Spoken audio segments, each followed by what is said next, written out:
Okay. This really matters a lot. And there's so many critics of Seventh-day Adventists that they just know Adventists are wrong, okay? And it sucks because anyone else who acts like I am in defense of their position, it's like being a nut about it is only okay, I think, if you're actually right. Otherwise, it's futile, right? Ultimately. So forgive me for believing I'm right, that this is right, and that I think I can show this. Um, like it's like it's like the boy who cried wolf, right? It's like the Christian faith is completely dependent, in my opinion. Like I think most people could affirm this. To me, it is the faith that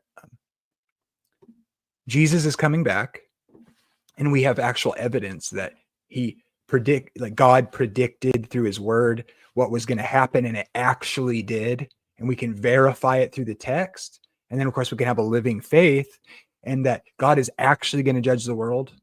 And the hope is that event in the future, the blessed hope, the return of Jesus, people who are dead coming back to life, and a restoration of the world. Like that is the faith. Without that, we have nothing. And the way that connects to the prophetic text and the first coming of Jesus, that is like the proof, the evidence that it's a legit idea. Without that, it's like what everybody characterizes it as. It's just like, yeah, it's a nice religion. Like, I'm glad it helps you, right? Like, but the legitimacy of the truth of the matter is all it's all bound up in what I just said, which links to Daniel. If Daniel's false, essentially, I mean, you can make an apologetic for it otherwise, but it's like, in reality, if Daniel's not true, then Jesus using it, even if he was a historical person, was all contrived. And the history of, what people believed and said about it is like, I mean, you can make a case for the validity or whatever that means, I guess. But like, according to the text, in his history, and it's like base form, that's the faith. Like because it's nothing if it's not true, according to Paul, right? And how that connects to the resurrection of Jesus and his ministry and the validity of his ministry and who he claimed to be and what he's going to do and what his mission was and what he described and what we're told is our hope and faith and what's all bound up with that is Daniel. Okay. You can falsify certain ideas that are widespread on the interpretation of this as well, if it's valid, if it's true. Okay. I'm assuming that in this case, because I'm arguing against other believers for that there's an actual fact of the matter that can be shown. So I'm operating as though I'm talking to people who have the belief that Jesus is the Messiah and God's judge. Okay. So that's kind of the premise here of my claims here. Okay, so this is just some basic information about the prophetic time periods. Now, if you're not familiar with Daniel, I'm going to kind of presume you're somewhat familiar because you need to be to understand the issues I'm going to raise. There's sort of three kinds of interpretation of dealing with the time increments, which anybody worth their salt is going to realize if they believe the Bible's inspired by the Holy Spirit. And so prophecy is connected in that way through the Spirit of God as the unit of the Bible, right? The different authors being inspired to bring a unified message about Jesus. And so we have like Daniel 7, 8, where we have sort of symbolic apocalyptic prophecy mixed with some historic narrative. And then of course the book of Revelation, like starting in like I think Daniel 11 uses these periods of time that are from the book of Daniel, particularly Revelation 13 and the way it lines up with Daniel 7, which is the first mention of the times, and half a time, which is a single, a double, and half of a single. 1, 2, and half. That's 3.5. Okay. And then it talks about 1260. There's the 1260, it's called, the 1290, and the 1335. Now, most people understand these as being equal to the times, and half a time. And of course, in the book of Revelation, it's and Daniel 12, but the same periods are mentioned. And they're mentioned the same way in Revelation 11, 12, 13. And it's often rendered also as 42 months, 1,260 days in Revelation, which is obviously from Daniel. The times and half a time, the 3.5 years. There's even 3.5 days mentioned in Revelation at one point. And the question is, most people recognize, well, 42 months on a lunar calendar is, which seems to be what's being used in prophecy in the Old Testament. And there is some case to be made that seems like the rendering of the calendar in the times of Noah seemed to be based on a lunar calendar in actual, when describing the history of the flood, as like a, as a historic narrative, it seems to be using a lunar calendar. And there's a difference between a lunar and a solar calendar. And there's also a lunisolar calendar, which is kind of both. And I'll describe that in a second. But we know this is just a historic fact, like logically, historically, biblically. In every case, we actually know, and no one disputes this who knows actually studies this, right? Is that in Babylon, when they're in captivity, at the time period that the Bible claims Daniel's in captivity in the 600 BC time frame, we have like solid archaeological evidence. We know because we make correlations with calendars in history. This is a big thing in scholarship. Okay, no one disputes this really. Okay, that it is the case that historically they have a lunisolar calendar in that time period. The Bible seems to present in Daniel's that they were actually using a lunar calendar. And there's actually historical evidence that before Babylon, the 600 BC, the captivity, maybe other cultures seem to have a similar lunar calendar, as though there was some change. I'm not going to get into that though. The fact of the matter is, when Daniel wrote Daniel in Babylon, they made adjustments. So they had like a lunisolar calendar, right? So here's the issue. The time increments in Daniel and Revelation are rendered on a lunar calendar reckoning, okay? Because the 42 months on a lunar calendar is 3.5 years exactly. Because as you can see on the screen there, you can reference this. On a lunar calendar, there's always 12 months in a year, and every month has 30 days. But we know a lunation cycle of the moon is 29.5 days, which is not 30 days. And we know that they cited the moon, the new moon, or the crescent moon, to start the new month. Why? We know that they made in Daniel's day, in Babylon and the Jews, and then from Daniel's day through the 70 weeks of Daniel, which are years. And then after that, and even today, they don't have a lunar calendar. The Muslims use a lunar calendar, and it moves their holidays every year into a different season. It makes all sorts of problems. But we know, so it's like, so most of the interpretations out there say that the time periods, the 1260 days, the 42 months, the 3.5 years, which is used in Revelation as a future event. But even the preterists, full preterists, or partial preterists that aren't historicists or futurists, everybody but the historicist, and even some historicists will take the preterist view, and they'll say some of these time periods are in fact to be rendered literally. That is, the 1,260 days is 1,260 literal historical days, because the 1,260 is the 42 months, is the 3.5 years, and I agree with that. It's talking about the same sort of time period. Okay. But what I don't agree with is that the use of those terms makes it mean literal. No. The fact that it uses the different renderings in all these cases to refer to the same time period tells you that it's not just some literal period of time, because the Bible doesn't talk that way in literal narrative about time periods. It'll say 3 years and 6 months. It never says it the way it does in Daniel. And we know it's rendered lunar. But if Daniel was trying to tell us about time periods which were literal, and he knows that they don't use a lunar calendar in literal history, and the time periods are telling ahead of time what would happen. And so people will say those time periods refer to the 70th week of Daniel, which in reality already occurred.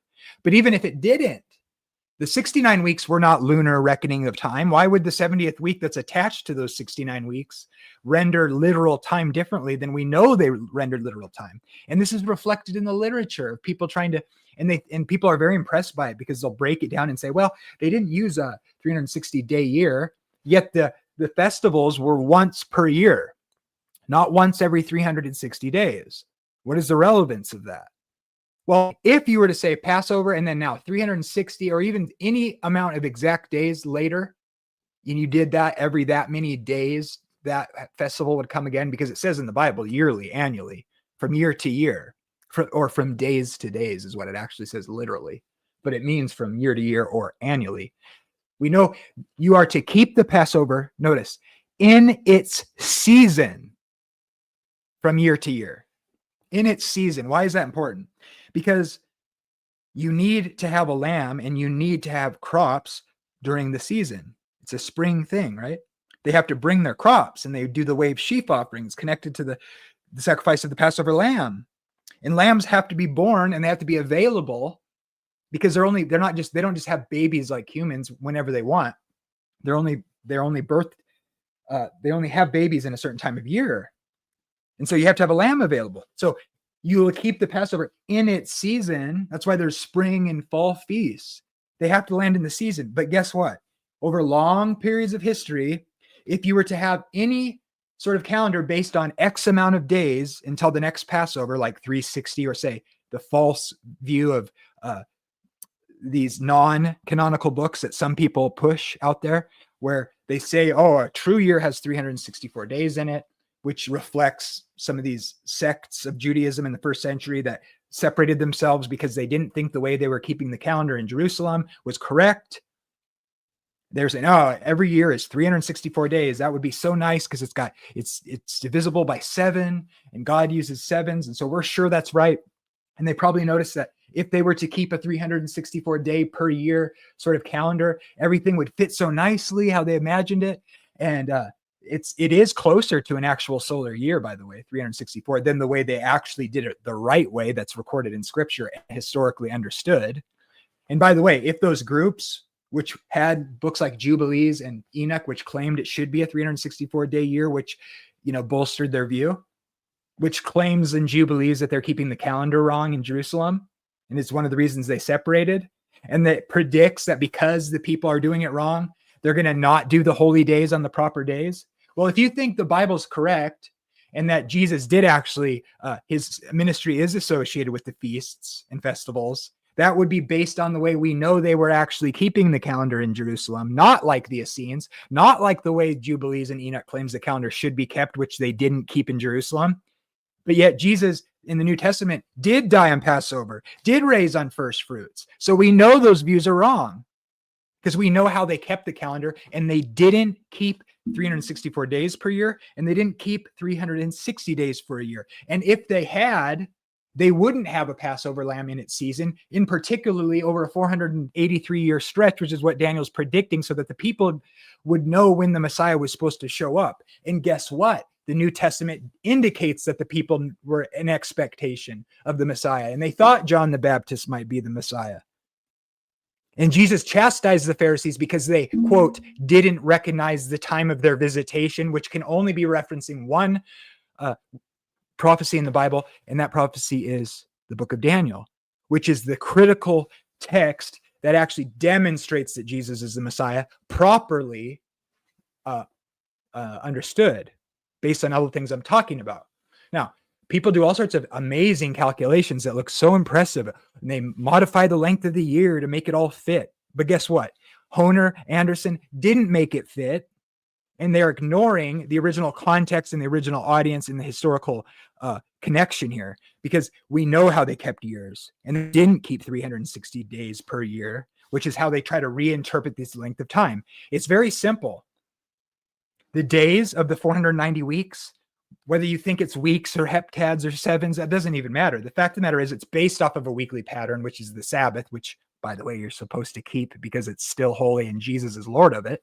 But that basic idea is to count years, which actually makes it so much easier because you count years by feasts, which represent Jesus' ministry, which is where it comes to a head when he says the temple's going to be done away with because he's the one sacrifice for all, which people somehow forget, arguing their position, but holding on to these ideas that were invented by people who don't think that the Jesus is essentially in their doctrine is the one sacrifice for all, and that the animal sacrifices are going to come back, and that God has a different plan for Jews, and Jews are fully image bearers, but the Gentiles, I have a Noahide law, which is subhuman, 7 out of 10 commandments, right? To image God in. Like, this is so trashy, stupid. No, the church is Jewish, quote unquote. The first century church established by Jews for Jews because it's a Jewish Messiah. Our God is a Jew, okay? His church was established by Jews, all Jews. It's a Jewish Jew church with a dusty old Jew law for Gentiles. And that is the church, okay? Anything else is replacement theology.